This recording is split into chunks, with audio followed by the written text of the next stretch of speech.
Welcome to my first Baki vs Kengan cross-verse what-if battle. If you enjoy, make sure to subscribe and join the Discord if you want to talk more about either of the series. And let me know how the video goes and whether you pretty much want to see more of these cross-verse what-if battle and other stuff relating to it. For today's what-if battle, we have Gaolang from Kengan Omega, meaning I'm going to be using his Kengan Omega feats rather than the Kengan Ultra feats, up against Muhammad Ali Jr. from Baki. For Ali that I'm going to be using the pretty much peak where we last saw him, where he was defeated by Baki during his arc, so we haven't seen him in the story since that, so that's the peak power I'm going to be using him for this what-if battle. First, I'll go over each of the characters' feats and abilities, and then I'll get into, the what-if battle. But first, I'll go over, some similarities between them and why I wanted to, really do this. As we know, they're both boxers. Their both main way of fighting is through boxing, with Gaolang being the champion at the time in Omega and Ali Jr. being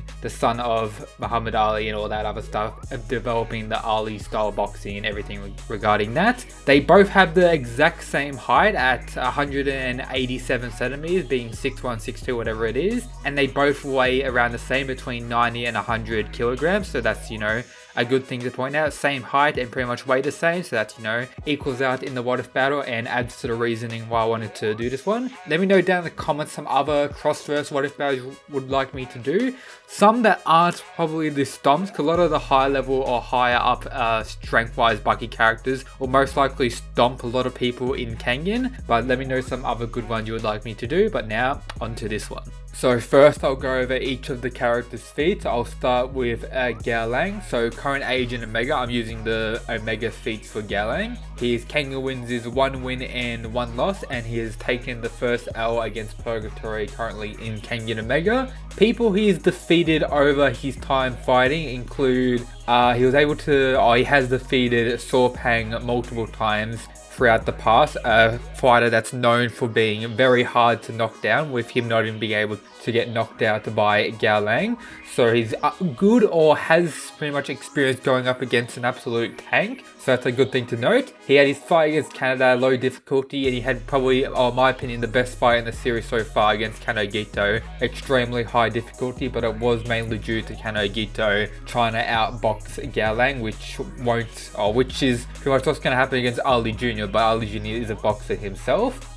For his power and ability, so his best two assets is his speed, foresight, and ability or technique pretty much. He's an extremely powerful fighter that utilizes boxing as his main focus or main technique or fighting style that he uses, with the use of flicker jabs being his top-notch ability. And he has also the ability to throw heavy punches from almost any position, even unstable ones, which is something good to note. And he's also very good at using Muay Thai, and even combining the Muay Thai and boxing techniques together to become even more deadly when fighting. He trained in Muay Thai for over 20 years before moving to boxing and becoming the world champion. So he's top class at both boxing and Muay Thai, so that's pretty good to note. In his first fight in the Purgatory tournament against Carlos, one of the fastest characters we've seen in the Kengaverse, it didn't take very long for Gaolang to work out his attack pattern and being able to use his pretty decent speed to pretty much defeat or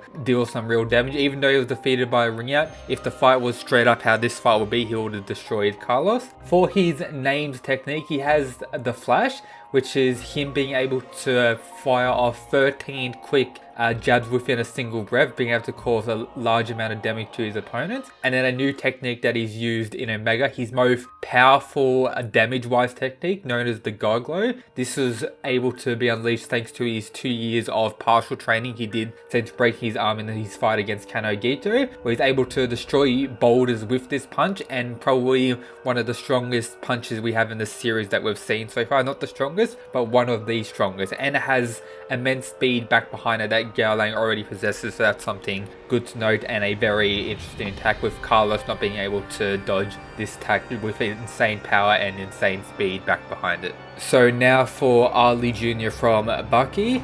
His fighting style is the Muhammad Ali boxing style, the pretty much fighting style that his father invented and later on he was able to perfect after in various sparring matches able to defeat his older age father and various other techniques, so it could be considered far above his father when it comes to using this type of style, but for other stuff he's lesser or lower than him. For notable fights he's had throughout the series, he was able to defeat various Kaio from the Ratai tournament arc, but those fighters aren't really anywhere considered top tier, and most people he had battles with during that arc were pretty low tier in comparison to higher Kengan characters and pretty much the whole Baki fighting verse. He was also able to defeat a non-serious Goki and a non-serious Doppo, who later defeated Ali Jr. later on, but he was able to defeat them when they weren't very serious about fighting him, so that's something good to note. And then apart from that, he's taken L after L. He was absolutely destroyed by Jack, pretty low difficulty. Jack took really no damage from that fight. He was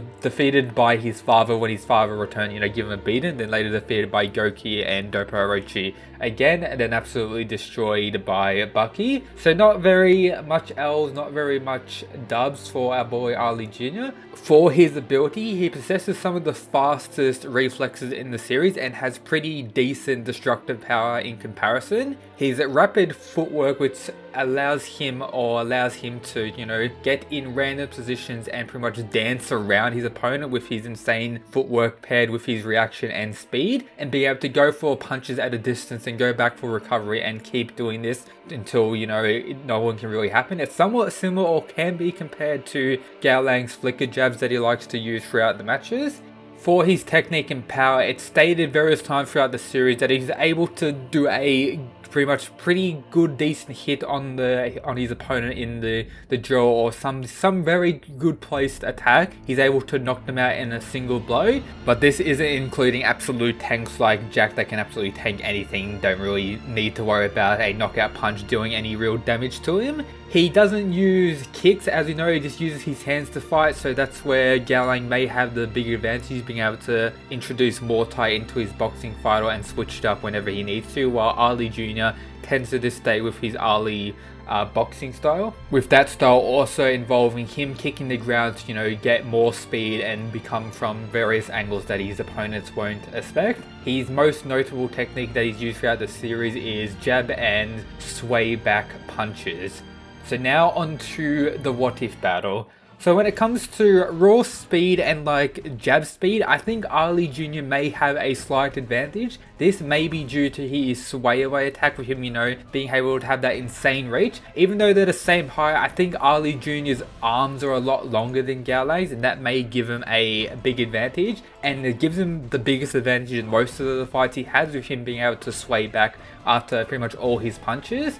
When it comes to raw speed instead of jab throwing speed, when it's raw speed or running physical speed, I would argue that they're about the same when it comes to raw speed, so that won't be too of a problem. It's just how fast the jabs and the attacks can come away from each opponent. When Gaolang using his ultimate techniques or his special techniques such as flash, he'll be able to keep up and be on par with Ali Jr., but without the flash or the God Glow, I think in base level attacks that Ali Jr. has the advantage for that. When it comes to, knockout potential, it's good to note this. Baki said if Ali was able to get one proper hit on him, he would have been defeated.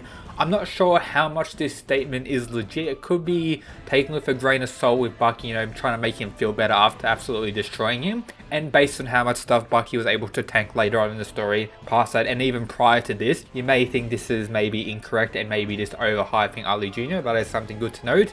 And he was able to take out various opponents with one attack or one proper attack landing. And another issue with Ali Jr., unlike many of the other fighters in Baki and even Kengan, he is not prepared to face the possibility of his own death in battle, which may weaken him and not allow him to activate his full potential and go all out. And in my opinion, I think Gaolang has the ability to go all out. He may not have the ability to face death in the face and go all out, but he has more of the ability to go all out than Muhammad Ali Jr. in my opinion, based on what we've seen him fight and how we've seen him fight throughout both series. So with considering that and Muhammad Ali's power, you could argue that maybe Gaolang's most powerful technique, the God Glow, may be on par with an Ali Jr. heavy attack, or pretty much not even a special attack, or Ali Jr. doesn't really have very many special attacks or really any named special attacks. So you could argue that Gaolang's most powerful technique is on par with a pretty much heavy punch from Muhammad Ali, so that's something good to note. And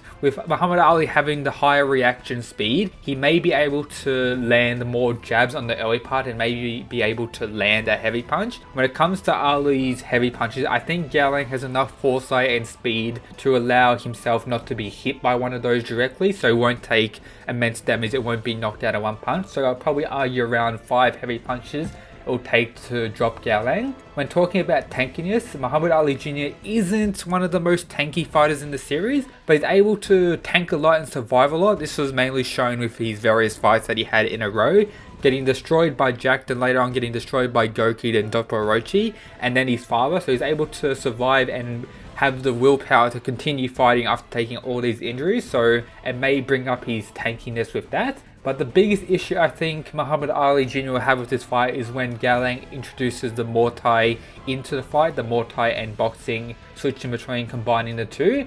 And this will probably give Gaolang the advantage for a little bit when this comes out. When it comes to an all-out fight, in my opinion, I think Ali Jr. will end up winning about 95% difficulty. And this is only if Gaolang isn't able to land about 2 of the guard glow techniques, or maybe 2 sets of the flash. But with Ali Jr.'s reaction and speed being on par with Gaolang, I don't think the flash would be very effective. I'll most likely need to rely on a guard glow at an unstable position that may catch Ali Jr. off guard. But also the way Ali Jr. fights is very similar to that, with most of his attacks coming from off guard positions that you won't really be ready for based on how he fights, using his legs to kick off the ground and, you know, being spastic everywhere and this craziness.